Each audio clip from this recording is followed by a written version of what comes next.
In this morning's New Zealand Herald headlines, how are cell phone bans going down at one of the country's largest secondary schools? Waiheke Vineyard's $600,000 fine, and the new gang patch law causing an uproar.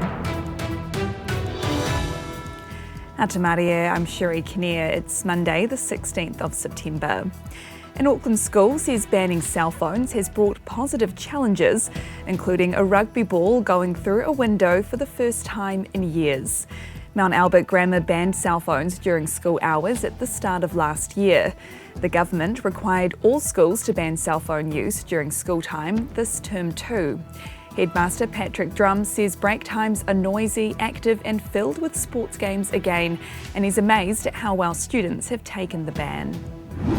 Policing a school of 3,500 students would be impossible really. We've required goodwill leadership from our senior students and students understanding why we have brought this rule in and why it's been brought across nationwide. A Waiheke Island wine company's been found guilty of breaching noise limits that could now be fined up to $600,000. It follows a protracted Auckland Council prosecution. Cable Bay Wine tried to argue an acoustic expert who captured excessive noise readings did so on the vineyard's land and was trespassing, so evidence should be thrown out.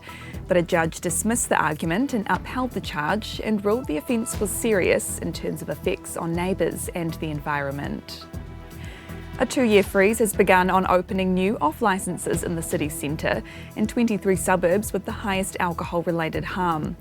In December, new maximum trading hours come into play, stopping supermarkets and off-licences from selling alcohol past 9 p.m. The Justice Minister has confirmed it'll be illegal for gang insignia to be present at the residence of a repeat patch ban offender, even if it's not theirs.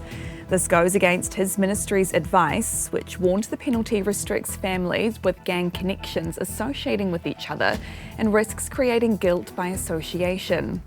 Paul Goldsmith says the possession ban will only apply to people who have defined the public gang insignia ban 3 times in 5 years. We make no apologies for bringing in what we think is quite tough legislation to put the interests of the general public first, and that is to be able to go about their daily lives without the fear and intimidation of gang members.